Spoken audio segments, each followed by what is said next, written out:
दोस्ती तूटશે આજ અમારી મનગમતી મેહિલો ખૂટશે આજ અમારી તમને મળવા આવીશ જ્યારે ધીરજ ખૂટશે મારી કેમ કરીને ભૂલશું આ વહાલી શાળા અમારી આજે આ શાળા છોડીને જઈ રહ્યા છીએ ત્યારે મને ખૂબ દુઃખ થાય છે અને હું સમજી નથી શકતી કે શું બોલું આ શાળાએ કેટલું બધું આપ્યું મને નાની હતી ત્યારે રડતી રડતી પ્રવેશ ઉત્સવમાં આવેલી દફતર પકડતા પણ નહોતું આવડતું એણે મને આજે અહીં સ્ટેજ પર ઊભી રહીને બોલતા શીખવ્યું માસ ઘરના થાકક સભ્યોને છોડીને આવેલી અહીં એક વિશાળ કુટુંબ મળેલું કેટલા મિત્રો મળેલા પણ મિત્રો સમયનું કામ કરે છે તે તો હંમેશા એની મળે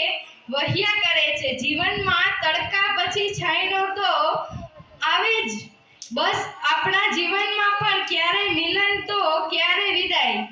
એમ ફેરફાર થયા કરે છે આજ શાળામાં આવેલાને આ શાળાએ આપણા ગુરુજનોને આપવું દોડ નાગરા કુમકુમ તિલકથી સ્વાગત કરેલું આપણાએ અમુક અવસરો સ્વાગત ગીતો ગાયેલા ને એક મજાનો પ્રવેશ ઉત્સવ ઉજવેલો જીવન એક પાનું કિતાબ બની જાય છે જીવનનું એક પાનું કિતાબ બની જાય છે કોઈના હસ્તાક્ષર અધૂરા રહી જાય છે જ્યારે શબ્દોમાં ભૂલ થઈ જાય છે ત્યારે વાક્ય જ નહીં તેના અર્થ બદલાઈ જાય છે તેના અર્થમાં પણ બદલાઈ જાય છે અસ્તુ જય હિન્દ જય ભારત